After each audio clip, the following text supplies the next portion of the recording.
saludo especial para todas aquellas personas que nos acompañan. Les hablo desde Colombia. Soy Ana Brisset Ramírez Cabanzo y en esta ocasión el Consejo Profesional de Ciencias de la Educación de La Rioja me ha invitado a conversar alrededor de los contenidos, las actividades y los procesos de evaluación. ¿Qué hacemos? ¿Cómo lo hacemos? Mi reflexión entonces girará en torno a aquellas intencionalidades pedagógicas que guían nuestro quehacer. Por ello, la he titulado Investigar para pensar, actuar y comunicar con autonomía, y más aún en estos tiempos en que la crisis social de la pandemia pues nos tiene abocados. Bienvenidos. Iniciamos con la pregunta, ¿para qué aprender? ¿Para qué enseñar? Y les propongo que sean aquellos debates por lo pedagógico los que nos permitan entrar en la discusión alrededor de los procesos didácticos, es decir, con los procesos curriculares, con qué contenidos se articulan allí, con cuáles estrategias metodológicas se pueden llevar a cabo, con cuáles formas de evaluación. Y la pregunta por la pedagogía nos permite ubicar en el centro del proceso al sujeto niño, al sujeto joven, al sujeto familia, al sujeto comunidad, como centro de su proceso de aprendizaje. Vale decir que allí nos preguntamos por cómo hacemos como maestros para poder propiciar escenarios que permitan sacar de dentro el mejor ser humano que cada uno puede llegar a ser.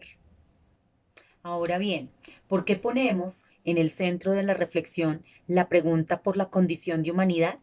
Porque como maestra considero que todo proceso de construcción de conocimiento y de saber debe permitirle a los niños, a los jóvenes, a las comunidades, a los maestros, que nuestra condición de ciudadanía se vea cada vez más fortalecida, más empoderada.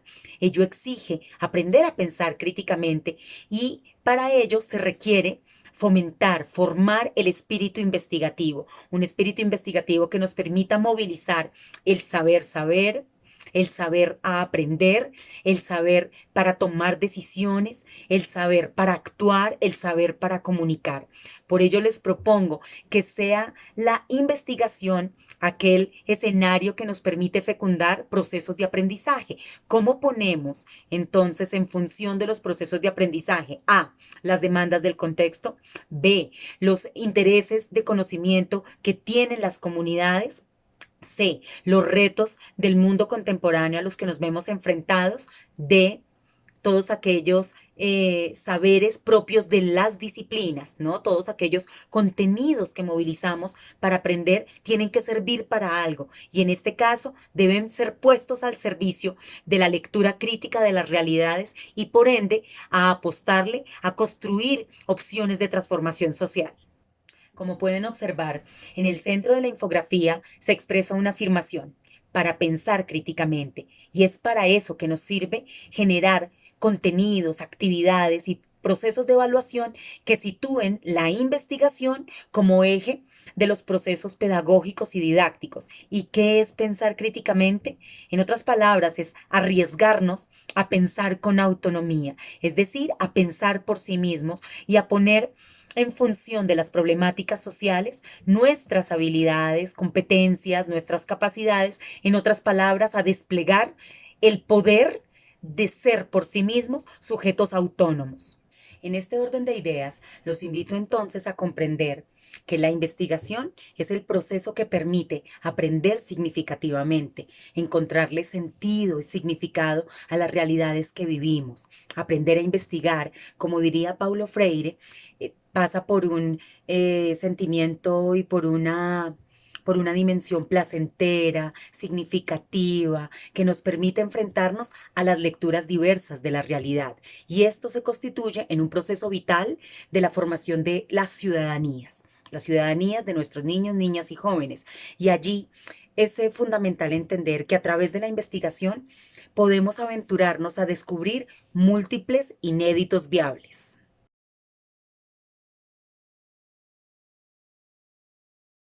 Y Paulo Freire nos diría que el inédito viable es aquello que es extraño, que está a la espera de ser descubierto, es lo posible para ser indagado, para ser conocido. Nos diría también que lo inédito viable es aquel es aquel espacio indómito para conocer, para reconocer, ¿no? Para relacionar, para articular. En otras palabras, es poder descubrir todos aquellos efectos, relaciones, contextos que hacen que un escenario fecunde un proceso educativo. En otras palabras, es la posibilidad de acontecer en la experiencia del conocimiento. Es importante matizar que lo inédito viable es aquello que es extraño, pero que además es posibilidad, posibilidad para ser pensado, para ser reflexionado, para llevarlo de manera intencionada dentro de un ejercicio de pensamiento. Cuando esto se logra, estamos potenciando salir de esos estados de conciencia ingenua a procesos de conciencia epistémica o de conciencia crítica. Es decir, que estamos elevando esas posibilidades para conocer algo a la conciencia máxima. Freire nos diría que cuando nos aventuramos a descubrir los inéditos viables, estamos eh, como ante el acontecimiento educativo de generar realidades más dignas, más justas para todos y para todas, en las cuales el sujeto se asume como protagonista de su proceso de aprendizaje. En esta perspectiva, traigo a colación a Nietzsche con Así habló Zaratustra, cuando nos plantea cómo el espíritu humano va evolucionando.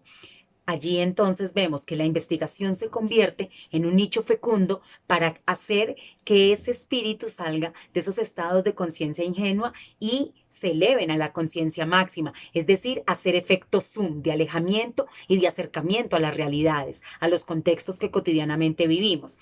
En Zaratustra, en Así habló Zaratustra, Nietzsche nos va a decir que primero estamos en un estado de camello, es decir, un estado dócil, sumiso, pasivo, acrítico. Cuando nos enfrentamos a escenarios de problematización, entonces el espíritu va evolucionando y es allí cuando nos volvemos en un espíritu león, es decir, en un espíritu de rebeldía, de un sentido crítico, en un sentido de inconformismo a las cosas mismas.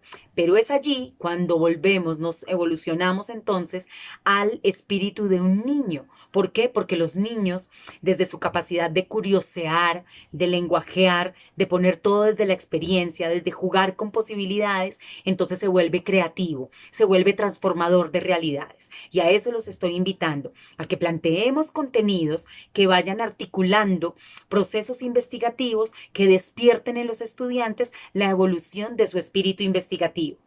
Ahora bien, en este hilo de exposición y de conversa, quisiera también plantearles cómo, a partir del ejercicio investigativo, entendiéndolo como un atrevimiento, como una posibilidad, como un desafío, nos permite el despliegue de las capacidades de los sujetos. Paul Ricoeur, a través de su texto, cuando expone la fenomenología del sujeto capaz, nos invita a pensar que devenimos como sujetos a través de la narración y es a través del arte del contar y del comunicar que niños, niñas y jóvenes pueden desplegar sus capacidades cuando ejercen el poder contar, cuando ejercen el poder narrarse, el poder actuar, el poder ser imputable, el poder ser promesa. Allí tenemos la posibilidad de fomentar un espíritu investigativo que además de evolucionar se afirma con una posición y con una postura crítica. Atreverse a investigar va a ser, por tanto, pensar de manera autónoma, ¿no? Va a ser también desafiarse a problematizar los contextos, a leerlos desde otros lugares, a hallar relaciones, a encontrar las múltiples dimensiones para poderlo observar como diferentes lentes de mirada. Cuando le planteamos a los estudiantes este tipo de escenarios, ¿no? De escenarios y para que entren en conflictos cognitivos, lo que estamos apostándole no es al desarrollo de un contenido aislado, sino al desarrollo de procesos de aprendizaje intencionados que además permiten que los jóvenes, ¿cierto? Y los niños sean protagonistas de sus procesos de aprendizaje, aprendizajes que están atravesados por elementos emocionales, por elementos sociopolíticos, culturales, económicos, éticos, por elementos que atraviesan sus corporeidades y sus experiencias vitales. En este orden de ideas, cuando las propuestas didácticas se asumen atravesadas y vertebradas por procesos investigativos, lo que estamos facilitando son escenarios para que también los estudiantes comprendan que el saber no se haya fraccionado ni compartimentado en materias o en asignaturas inconexas. Por el contrario, lo que estamos favoreciendo es que ellos se aproximen a leer situaciones, a problematizarlas, a tematizarlas, identificando divergencias, recurrencias. Esto además nos permite construir escenarios para el desarrollo de la praxis, es decir, poder generar procesos reflexivos a partir de las prácticas cotidianas, es decir, en el ejercicio del hacer, poder tomar distancia, ¿no? Para poder construir escenarios de conciencia epistemológica, de conciencia crítica, es decir, estados de conciencia que nos permitan no solamente desentrañar intuiciones, sino ponerlas a jugar a través de múltiples lenguajes, códigos, formatos, dimensiones.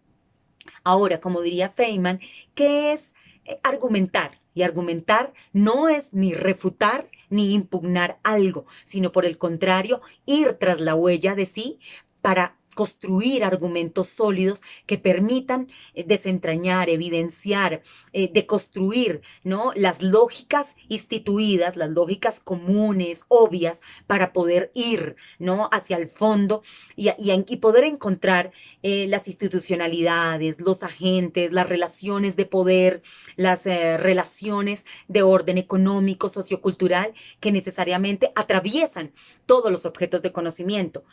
A eso los estoy invitando, a que nos pensemos una escuela que sale de sus muros y de sus institucionalidades para pensar en unas lógicas donde el saber se pone a jugar con los contextos socioculturales en los que éste tiene sentido.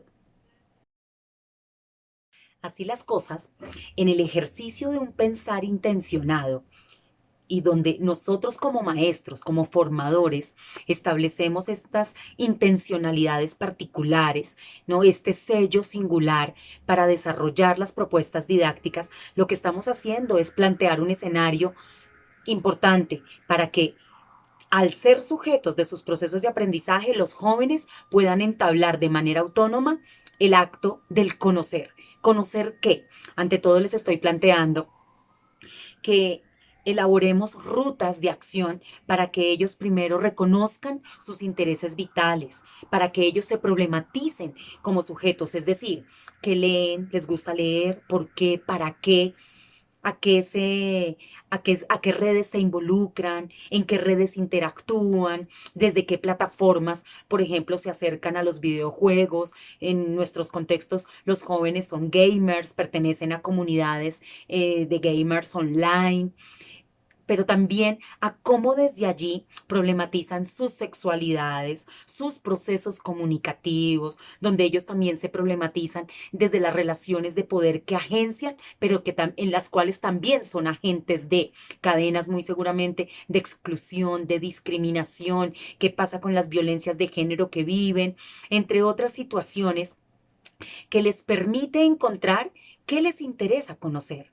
problematizando su experiencia vital, es decir, haciendo zoom de distanciarse y acercarse a sus propias subjetividades, a leerse de manera crítica como sujetos, como hombres, como mujeres, desde las diversidades sexuales que nos puedan constituir.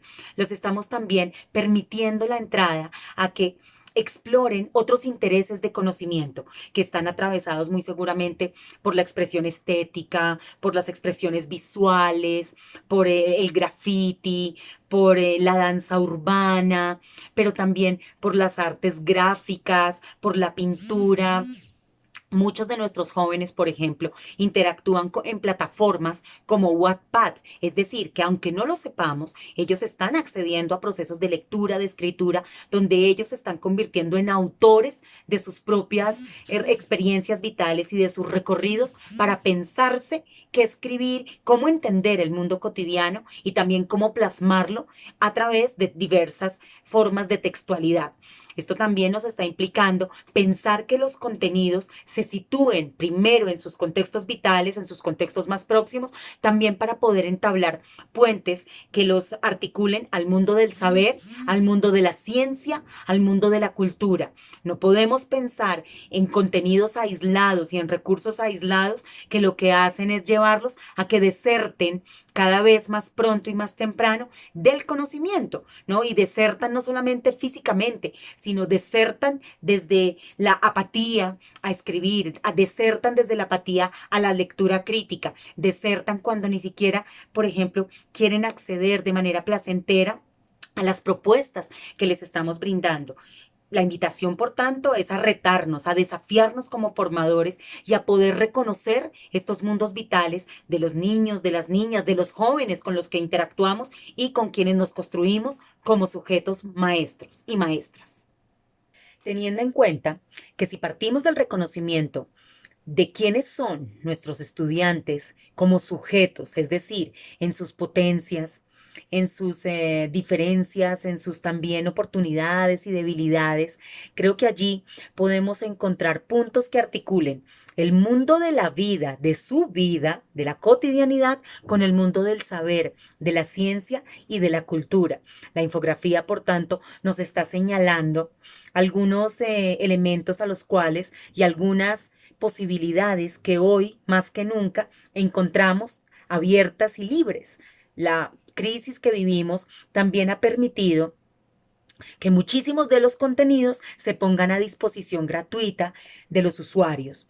Allí encontramos muchísimas oportunidades para poder generar contenidos articulados a procesos intencionados de pensamiento crítico. Por ejemplo, a que podamos acceder a literatura como la de Eduardo Galeano, como la de Frantz Fanon con Los Condenados de la Tierra, para que podamos acceder a recorridos virtuales por museos, por galerías, por experiencias virtuales como RoundMe y entre muchísimas plataformas vamos a encontrar escenarios desde los cuales se puedan situar estrategias particulares que los conecten con sus realidades. De hecho, en toda Latinoamérica estamos viendo en unos países más que en otros cómo se está reactivando la televisión educativa, la radio educativa, los circuitos de educación popular, de educación comunitaria. Estos escenarios son pues propicios para que retemos también a los estudiantes a que busquen en las diferentes plataformas en las que ellos interactúan. Estamos hablando de Facebook, de Instagram, de Snapchat, de TikTok y bueno, plataformas como YouTube, entre otras, para que ellos también puedan allí hacer sus propias búsquedas y sus propias exploraciones alrededor, por ejemplo, de colectivos que trabajan por la tierra, por la restitución de derechos, colectivos que trabajan a partir del cine comunitario, de animar procesos de caricatura, de jugar con las imágenes y de cómo van vinculando allí a través de esta cultura audiovisual, su cultura popular, la cultura tipográfica, la cultura escolar. Entonces lo que vemos allí son escenarios, ambientes propicios para que los estudiantes desplieguen sus capacidades, sus habilidades, sus competencias. Recordemos, para poder decir, para poder contar, para poder actuar, para poder ser imputable, para poder ser promesa. Y esto implica que asuman la responsabilidad de sus procesos de aprendizaje y también de que se vayan evaluando en el camino. Todo no lo tiene que hacer el maestro y todo no lo tiene que planificar. También debemos ser muy abiertos a aquellos elementos que van apareciendo y que nos permiten ir vinculando a estas experiencias de conocimiento como todos aquellos elementos que hoy más que nunca están latentes en la vida cotidiana. La planeación de los contenidos y de los diferentes recursos virtuales a los que hoy nos estamos viendo abocados nos está implicando que sobrepasemos de esa noción de las TIC como meros aparatos y meros recursos online que encontramos para poderlos pensar como TIC, es decir, tecnologías para informar y comunicar, TAC, tecnologías para aprender y para conocer, TEP, Tecnologías para Emprender, para empoderarse y para participar. Allí, cómo podemos hacer de los blogs, por ejemplo, de las wikis, de las páginas web, de las tiras cómicas, de los videojuegos, de todos estos escenarios mediáticos en ambientes propicios para que situemos las propias cadenas de exclusión que vivimos. ¿Qué pasa con nuestras violencias de género? ¿Qué pasa con los recursos naturales que hoy están siendo y cada vez más atravesados por el uso indiscriminado y la explotación indebida de grandes multinacionales que expropian nuestros recursos a favor de este sistema capitalista monstruoso en el que también estamos participando y al que también estamos contribuyendo?